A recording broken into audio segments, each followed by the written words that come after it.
Hey, what's up? This is probably my first YouTube video in a long series of videos, or it's a Facebook video, depending on where you're watching this. I want to record this because I've been inspired by reading this book, Anti-Net Zettelkasten. Scott Schepper speaks to a problem I've had for a very, very long time, but I was convinced that there really wasn't a solution, and that is this. I suffer from thinking too many thoughts, and every time that I record them, they fall into a case of out of sight, out of mind. And then what happens is later on, I'll encounter other thoughts that I'm interested in connecting with things I've previously read, but I am not going to find that train of thought that I previously held. So, anyway, reading Zettelkasten book. See if this is from the library, so instead of highlighting in it, I'm marking things I want to go back and take note of later. But that's not why I wanted to record a video today. I'm recording a video today because about 2 months ago, I encountered for the first time a new analog productivity system called the Everbook. Now, yeah, it sounds like Evernote, and for good reason. It has a similar kind of a vibe about it.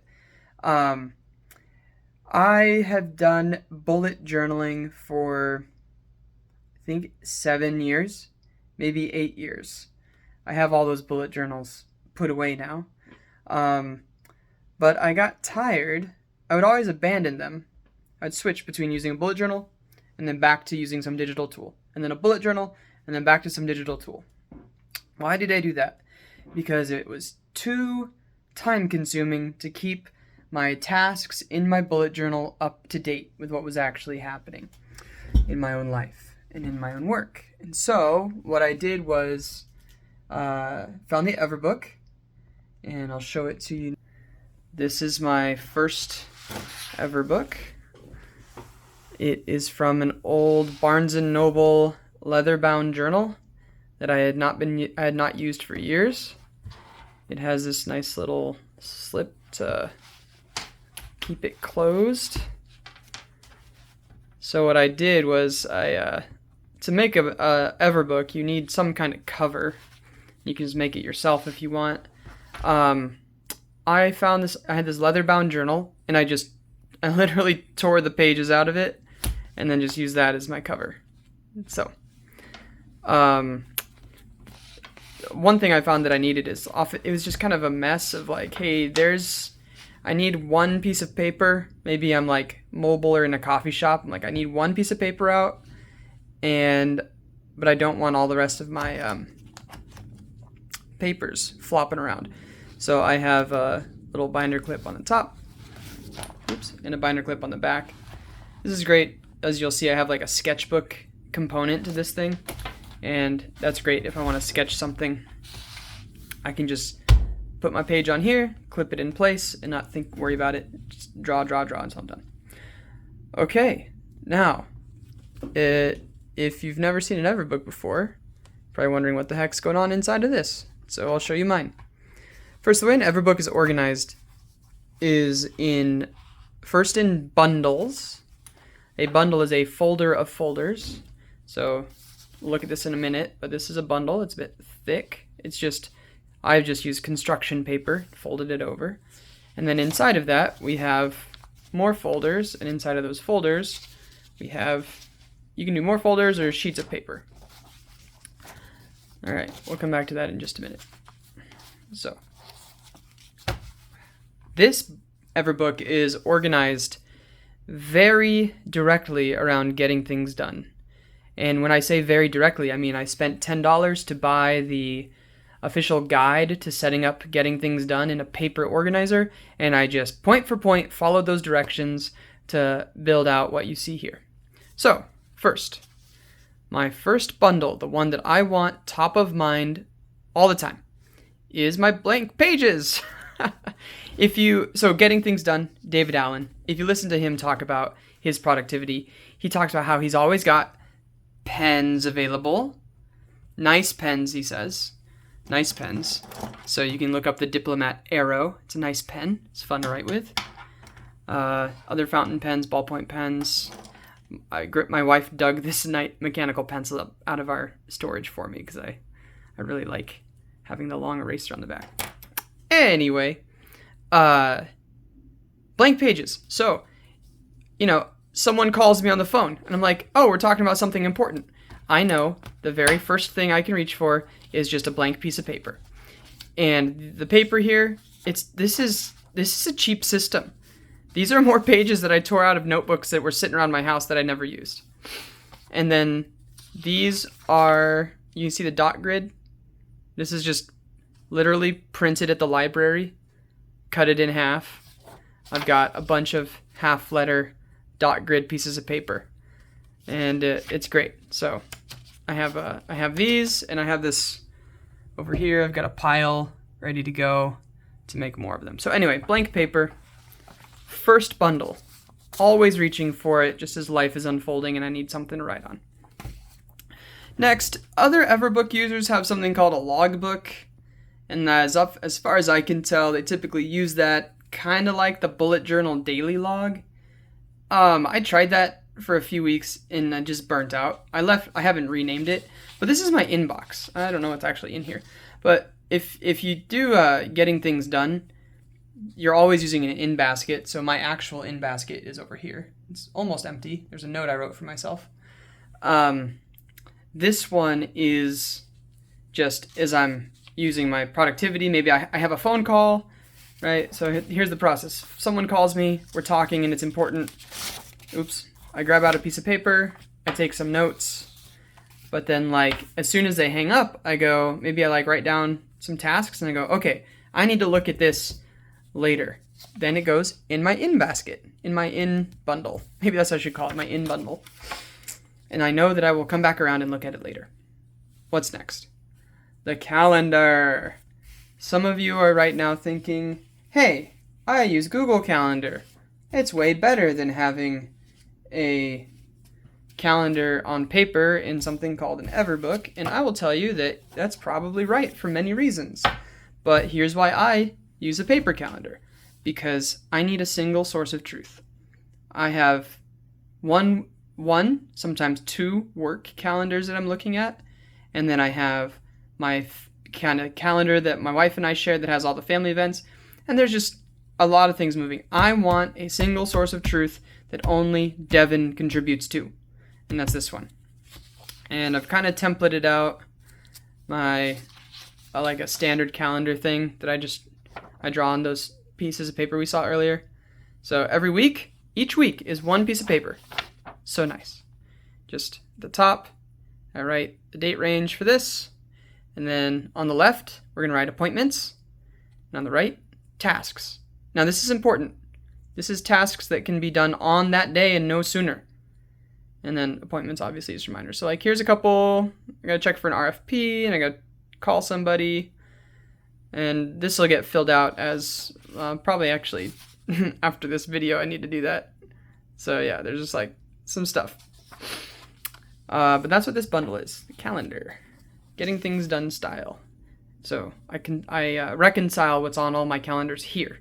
And then when I need to do my thinking, I think here. I don't do my thinking on Google Calendar. Agendas. This is good. Let's see what I got in here.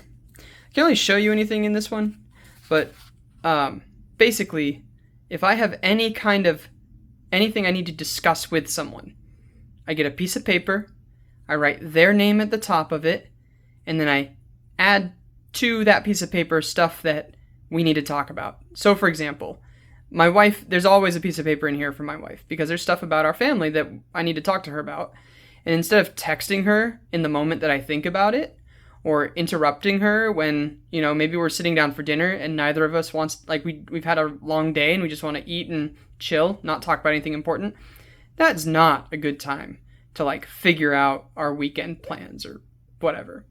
It is much better to, I've found, have a piece of paper, put her name at the top, and just as I'm going about my day, write stuff down. Maybe if I got 10 things hey, next time we talk, gotta chat about this. Blam! I just pull out that piece of paper, work through the list, and over the course of 5, 10, 15 minutes, we're all up to speed. So do that for every upcoming meeting, maybe everyone that you work closely with, just whatever, anyone that you're like, I have a list of things to talk about with this person or in this circumstance. Bam, give it an agenda. All right, moving on. Next, actions. So this is the to-do lists. I don't think there's anything like important on this, but basically, next actions, getting things done. It's organized by context. So I have some, for example, I have an at work context. I actually have two. I have one that's called at work anywhere, and then I have one that's called at work home office, which I can only do here when I'm at home because I need stuff here that's in my office to do it. I have like another one called at home anytime and at home evenings and weekends. Anytime, relatively simple stuff. Can do it whenever. Kids can be around. But if I've got some tasks on here that I'm like, I really don't need kids around, kids are going to get in my way, well, that's where it goes on the other sheet. And maybe I'll do a deeper walkthrough of that, but there we go. Next bundle is projects. So a project in getting things done world is anything that is, it's something that you need to accomplish that's going to require multiple steps. That's technically a project. And so, for example, one of them, I've got some doors that aren't latching properly. So I have a project on here that's like, fix the door latching, like whatever. It's a few steps. What's the next? And so the next step on that project is in here, and it is listed as take inventory of all the doors that are not latching. So like my next step to that is to walk around and test all of my interior doors of my house and see which ones need attention. Bam, projects. Now there are other projects in here that are quite complex and need more stuff. One of those I have is called, I do the 12-week year. And if you've heard of that kind of goal setting system, goal setting methodology. So it's as a project. I'm in my 12-week year number 2, just my second time going through it. But I therefore, for a project like that, it's more complicated, we have this bundle called project support. Inside of that, I have folders. So I have a folder here called 12-week year number 2. And in here, I have itemized week by week by week my goals that I want to accomplish in this 12-week window, plus the steps within that 12 weeks that I need to take to achieve those goals. And then I keep score and track and all that stuff. And that all happens right here. And so I flip this open when I need to do some thinking about that stuff. I pull it open. Next is reference. So primarily in this bundle, a lot of checklists, just things that, for example, like I have a list of like chores around the house that we need to accomplish. Every week, the company that I work for does a stand-up, and I have a checklist of data that I need to compile to do my part in sharing at that stand-up meeting. So just reference, it's not very thick. It's just a handful of things in there. Future, this is anything. And here's many things in the getting things done world. The someday maybe lists are in here. But also, like, if I have things that I don't need to think about till next month or next quarter, I have a sheet in here for next month. And I have a sheet in here for the month after that, the quarter after that. I have even a sheet for next year. So just like stuff for the future goes in here. So right, I might be just like, maybe I'm recording this video and I think of something and I'm like, I forgot I needed to do that. But here's the deal. I can't do it until May 31st. Well, I'm going to find a spot to write it down here in my future folder so that I can pull it out later. Yeah, all right, there we go. Good enough. Focus and direction.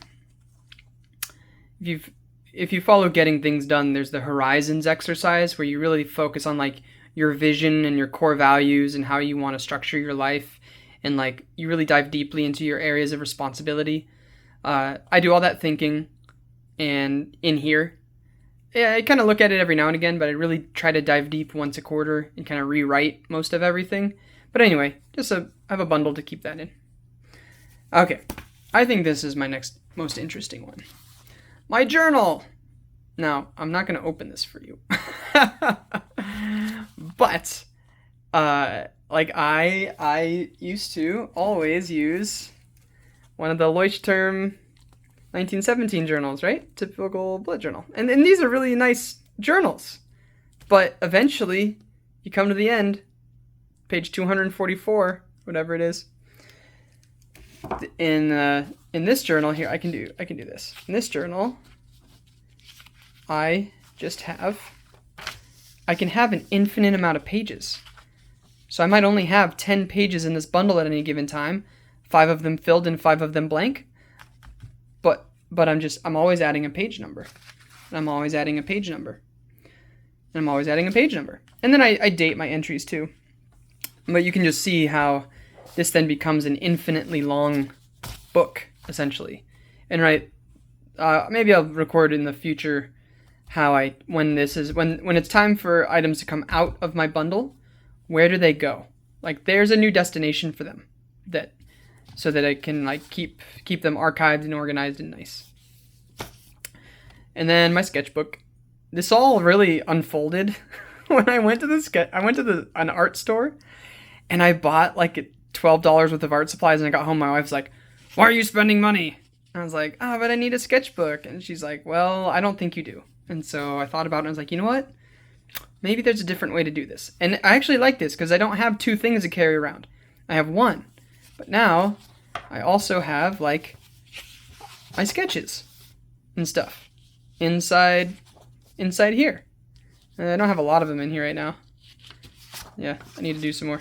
But right, if I want to sketch something, I just pull out like this. I can pull out the back of this page, use my handy little clip, handy little binder clip, and then let's see if I can do this one-handed. Probably not.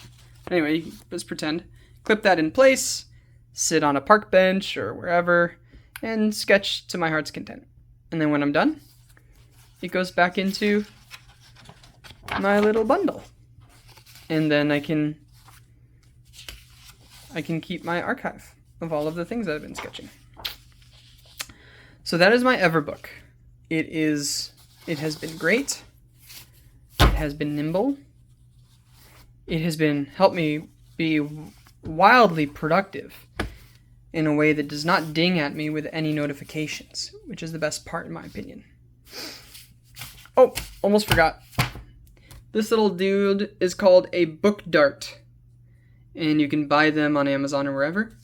And I use it so that if I'm working on a task, I put the book dart on that task so it's pointing at it. So if I get interrupted and have to do whatever, I can, as soon as I look back down at my list, I've got a little dealie pointing, hey, here's where you were before all those phone calls came in or your kid stormed into your office or whatever. So I am recording this now because next week I'll be doing something different with my Everbook. It's a bit of an experiment, and I hope that it goes well. Maybe it won't. I don't know. But this is now for posterity to see what Devin's first Everbook looked like. Version 0.0001. So thanks for watching this long video. Peace.